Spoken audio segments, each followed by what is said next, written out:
Irmãos, quero rapidamente, hoje, de uma forma mais abreviada, desafiar-vos a vós porque me desafiei a mim mesmo.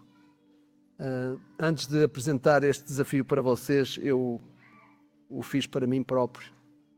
E por isso o que estou a trazer para vocês é algo que eu já experimentei.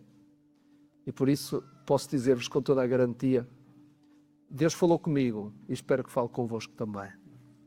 Uma das bonitas expressões que nós encontramos nos Evangelhos, de facto, que descrevem a ressurreição do Senhor Jesus Cristo, ela está dita em palavras muito curtas. Está em Mateus capítulo 28, verso 6, e as palavras são estas. Ele não está aqui. Estas palavras acho que são das mais profundas que podem designar aquilo que é a ressurreição do Senhor Jesus Cristo. Aquelas mulheres procuravam Jesus, o seu corpo, depois de o terem visto na cruz, procuravam-no, e os anjos que trouxeram esta mensagem celestial, que aliás, sempre que foi preciso anunciar alguma coisa profunda sobre Jesus, foram sempre os anjos. Foram os mesmos anjos que apareceram lá quando Jesus nasceu a anunciar algo profundo acerca dele mesmo, porque isto era uma mensagem que vinha do céu, é uma mensagem celestial. Então os anjos disseram, ele não está aqui. Eu acho que a ressurreição de Jesus pode expressar-se através destas palavras. Ele não está aqui. Ele de facto esteve aqui. Ele esteve aqui por umas horas, mas hoje não está mais. Ele não está mais. Então, esta expressão, ele não está aqui, seria uma boa forma de nós, na Páscoa de todos os anos, nos podemos experimentar desta maneira. Olha, ele não está aqui. Mas está aqui. Está dentro de nós, no nosso próprio coração. É uma expressão certeira, é breve, mas ela é certeira. Porquê? Porque Jesus já não estava onde tinha sido colocado, ele tinha ressuscitado, ele venceu o poder da morte. Comparativamente, nós sabemos que há outras fés por aí, meramente humanas, acerca das quais nós sabemos onde estão os sepulcros. Jesus Cristo, o Deus que se fez homem, dele nós não temos sepulcro. De facto, nós não podemos adorá-lo nem venerá-lo no lugar da sua morte, pois de facto esse lugar não existe mais. E ainda que os homens queiram debater-se acerca do lugar onde Jesus de facto deu a sua vida e o seu sepulcro, não adianta nós nos darmos a lutar por isso, quando afinal de contas esse lugar já não é mais nosso. O próprio Cristo conquistou a vitória sobre a morte. O estágio seguinte à morte física é a vida eterna, diz a palavra. Foi por isso que Jesus alcançou para o ser humano essa virtude da vida eterna, através da sua obra. Ele não está aqui, é de facto uma afirmação certeira, mas é de uma realidade de fé que efetivamente nos leva mais adiante. O trabalho de Cristo leva-nos para a eternidade. Saiu do Calvário, mas tem uma expressão eterna. Não foi um pecador que se julgava justo. Pelo contrário, Jesus foi à cruz e assumiu a nossa culpa. Por isso, a morte de um pecador nunca poderia alcançar a eternidade, mas sim a morte de um justo feito pecador. E de facto, esse é Jesus. Perante a realidade da ressurreição de Jesus, há um contraste que me chama a atenção para o modo como eu, discípulo de Cristo, assumo o próprio Cristo. Eu sou encorajado a olhar para os exemplos de pessoas nas Escrituras que me mostram o quanto eles amavam a Jesus, mesmo sendo pessoas não assumidas. Os textos bíblicos dizem que Jesus anunciou aos seus discípulos por diversas vezes que ele ia morrer e ressuscitar. Os seus discípulos mais chegados ouviram isso da sua própria boca. Mas os textos também dizem que só depois da morte de Jesus é que eles entenderam o que Jesus tinha anunciado tempos antes a respeito da sua própria morte. Os seus discípulos assumidos estavam longe de compreenderem a eventual realidade de um mestre morto, por isso, muito menos um mestre ressuscitado. Mas é aqui que está o contraste. Havia dois discípulos não assumidos de Jesus que não andavam com Cristo diariamente, provavelmente nunca ouviram estas afirmações da sua morte e ressurreição da boca do próprio Cristo, mas compreenderam as suas palavras e acreditaram na sua ressurreição ainda antes dela ter acontecido. Acompanhem, por favor, num texto que está em João capítulo 19. João capítulo 19, verso 38 até ao verso 42. João 19, verso 38 ao verso 42. Depois disto, José de Arimateia, que era discípulo de Jesus, ainda que oculto pelo receio que tinha dos judeus, rogou a Pilatos que lhe permitisse tirar o corpo de Jesus. Pilatos lhe o permitiu, então foi José de Arimateia e retirou o corpo de Jesus. E também Nicodemos, aquele que anteriormente viera ter com Jesus à noite, foi, levando cerca de 100 libras de um composto de mirra e aloés. Tomaram, pois, o corpo de Jesus e o envolveram em lençóis com os aromas, como é uso entre os judeus na preparação para o sepulcro.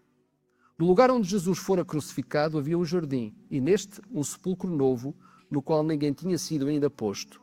Ali, pois, por causa da preparação dos judeus e por estar perto do túmulo, depositaram o corpo de Jesus. É interessante porque depois de lermos este texto, que fica bem claro aquilo que os discípulos não assumidos deram a Jesus o que melhor eles tinham.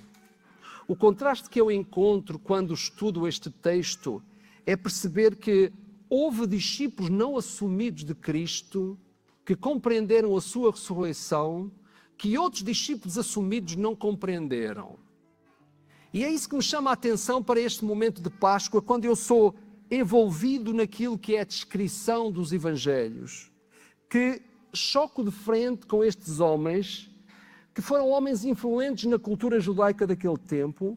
José era membro do Sinédrio, o próprio tribunal judaico que condenou Jesus à morte, por causa dele se declarar filho de Deus. Nicodemos era um influente mestre da lei, e eles dividiram entre si a responsabilidade de darem a Jesus do que melhor tratamento eles tinham. Curiosamente, eles deram um tratamento diferente a Jesus. Um condenado à cruz era deixado na cruz até morrer e posteriormente era lançado numa vala comum. Eles tiveram que o fazer depressa, pois no dia a seguir seria a Páscoa e eles não poderiam participar. Porquê? Porque a lei dizia que o contacto com um corpo morto jamais poderia permitir a essa pessoa que ela pudesse participar nas celebrações judaicas. José e Nicodemos deram a Jesus do que melhor tinham. Eles deram o que tinham reservado para si mesmos quando morressem. O que tinham preparado para si mesmos, eles ofereceram a Jesus. Sabem, eu não insisto em ser surpreendido e até talvez incomodado mesmo, quando em cada Páscoa eu me defronto com a grande dádiva de uma vida a meu favor. E contrasto isso com a pequenez daquilo que eu ofereço a Jesus ao longo da minha própria vida.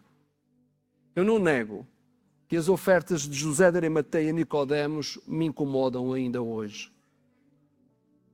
Sim, curiosamente, isso aumenta dentro de mim quando penso que também foi um discípulo não assumido que ofereceu o estábulo para Jesus nascer. Não deixe de ficar incomodado quando, curiosamente, foi um discípulo não assumido, ainda jovem, que ofereceu o seu lanche a Jesus para que ele multiplicasse por uma grande multidão. Curiosamente, também foi um discípulo não assumido que lavou os pés de Jesus com lágrimas e, curiosamente, usou como toalha os seus próprios cabelos. Curiosamente, também fico surpreendido quando vejo que um discípulo não assumido entregou a Jesus o jumentinho para que ele pudesse entrar em Jerusalém como um rei, para que se cumprisse as Escrituras. Curiosamente, também fico surpreendido quando foi um discípulo não assumido que se ofereceu a Jesus para levar o peso da sua cruz, quando ele já não conseguia carregá-la por estar fisicamente debilitado. Pois é, foram discípulos não assumidos que deram a Jesus o que estava preparado para eles. o sepulcro novinho em folha, que tinha sido acabado de ser esculpido na rocha, pago pelo jurista José de Arimateia, e os perfumes caros, preparados e pagos para ungir o corpo do mestre Nicodemos na sua morte, foram pagos e escolhidos por ele. Mas eles, como discípulos não assumidos, não tiveram problema em entregar a Jesus o melhor que tinha. Foram discípulos não assumidos que ofereceram o melhor que tinham a Jesus. Isto causa uma pancada na minha cabeça. Isto incomoda-me de verdade. Para mim, que me declaro discípulo assumido de Cristo, desafio tremendo para mim. Eu que me identifico com a sua morte e ressurreição, eu que vivo constantemente cantando canções de entrega a Deus, mas que ainda reservo o melhor que eu tenho para mim mesmo. Desafio tremendo para mim, e apesar de falar da eternidade da minha própria alma, não consigo desprender-me dos maus feitios do meu corpo. Que desafio para mim. Assim como os discípulos que iam a caminho de Emaús, eles precisavam ser confrontados com a realidade da sua própria fé. Também a ressurreição de Jesus hoje nos deve chamar a sermos confrontados com o impacto dessa ressurreição nos dias agitados e solícitos de Deus. Talvez possamos pensar, mas pastor, afinal Páscoa não é dia de alegria? Não é dia de vitória? Sim. Nós precisamos de uma mensagem hoje que nos mova na alegria de Cristo, que nos faça lembrar que a vitória de Jesus é nossa. Isso é bem verdade. Mas também é verdade que aquilo que Jesus prometeu que nós temos, nem sempre Jesus tem o que nós já lhe prometemos. Eu creio que não há vitória sem mudança.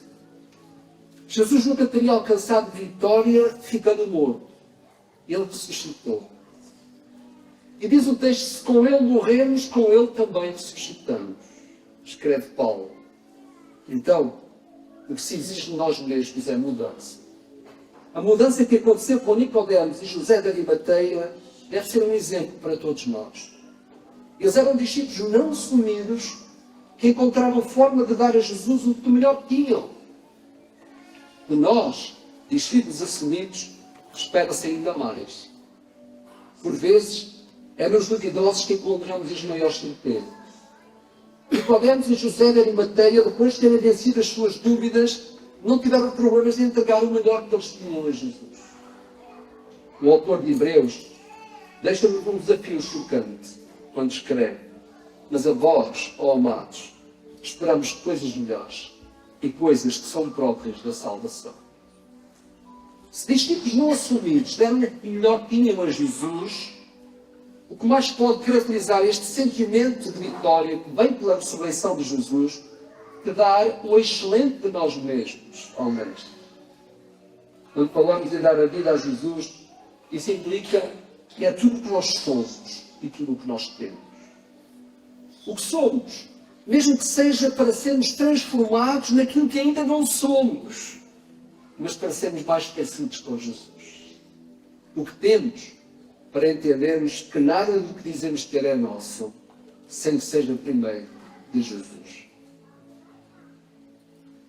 O que é que Jesus ainda não tem de ti?